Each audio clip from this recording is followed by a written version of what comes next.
বন্ধুরা, নিরামিষ দিনের জন্য এটা একটা পারফেক্ট রেসিপি।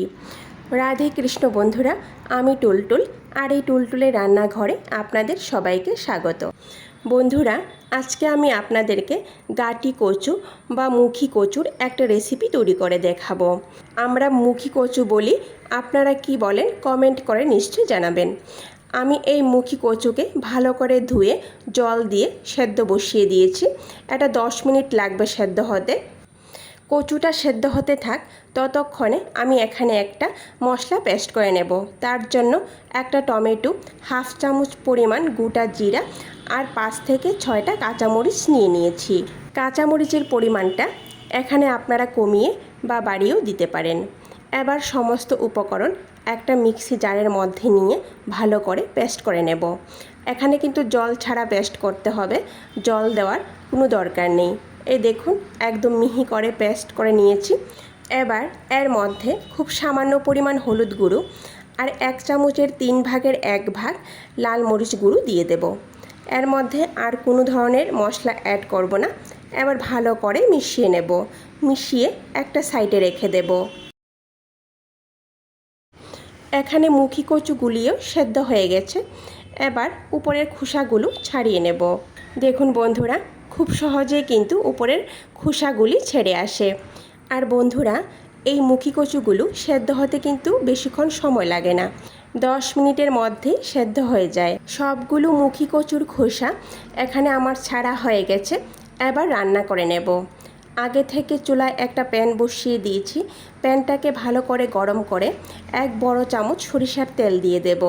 তারপর তেলটা যখন ভালো করে গরম হয়ে যাবে, তখন এর মধ্যে 2টা শুকনো মরিচ আর 1 চামচের 3 ভাগের 1 ভাগ 5 ফোড়ন দিয়ে দেব। কয়েক সেকেন্ড পর ফোড়ন থেকে যখন একটা সুন্দর গন্ধ আসবে, তখনই পেস্ট করে রাখা মশলাটা দিয়ে দেব। দিয়ে সঙ্গে সঙ্গে ঢেকে দেব।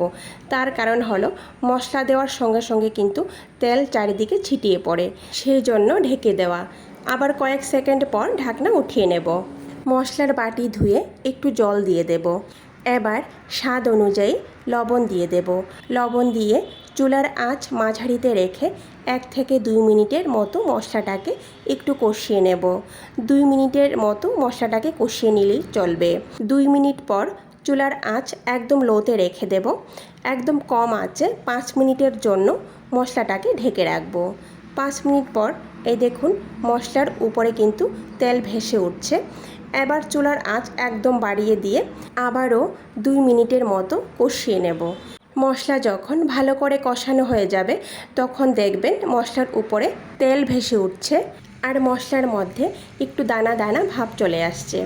এবার মুখীগুলি দিয়ে ভালো করে মশলার সঙ্গে মিশিয়ে এর মধ্যে 1 গ্লাস পরিমাণ ফোটানো গরম জল দিয়ে দেব। এখানে গরম জলটাই ব্যবহার করবেন, যেহেতু মুখীগুলি সেদ্ধ করা আছে। রান্নার প্রসেসটা ঠিক থাকবে আর তাড়াতাড়ি রান্নাটা হয়ে যাবে। এবার মাঝারি আঁচে 5 মিনিটের জন্য ঢেকে রাখব। এখানে যদি গরম জলের পরিবর্তে ঠান্ডা জলটা দেওয়া হতো, তাহলে জলটা ফুটতে অনেকটা সময় লাগতো আর মুখীগুলি ওভার কুক হয়ে যেত। রান্নার টেস্টও কিন্তু ভালো লাগতো না। 5 মিনিট পর দেখুন, ঝোলটা অনেকটা শুকিয়ে গেছে। এর থেকে আর বেশি শুকাবো না, নাহলে ঠান্ডা হওয়ার পর একদমই শুকিয়ে যাবে। এবার সবজিটা নামানোর আগে হাফ চামচ পরিমাণ ঘি আর 1 মুঠো পরিমাণ ধনেপাতা কুচি দিয়ে দেব। এবার ভালো করে নাড়াচাড়া করে চুলার আঁচ বন্ধ করে দেব। চুলার আঁচ বন্ধ করে দিয়ে আবারও 2 মিনিটের জন্য ঢেকে রাখব। 2 মিনিট পর পরিবেশন করে নেব। বন্ধুরা, গাটি কচু বা মুখী কচুকে একবার আপনারা এইভাবে রান্না করে দেখবেন, ভীষণই মজা হয় খেতে। আর এর সঙ্গে কোনো রেসিপিরই দরকার হয় না, এই এক রেসিপি দিয়েই কিন্তু খেয়ে নেওয়া যায়। বন্ধুরা, ভিডিওটি সম্পূর্ণ দেখার অনুরোধ রইল। কেমন হয়েছে কমেন্ট করে নিশ্চয়ই জানাবেন। আর সবার শেষে লাইক, শেয়ার আর সাবস্ক্রাইব করে দেবেন।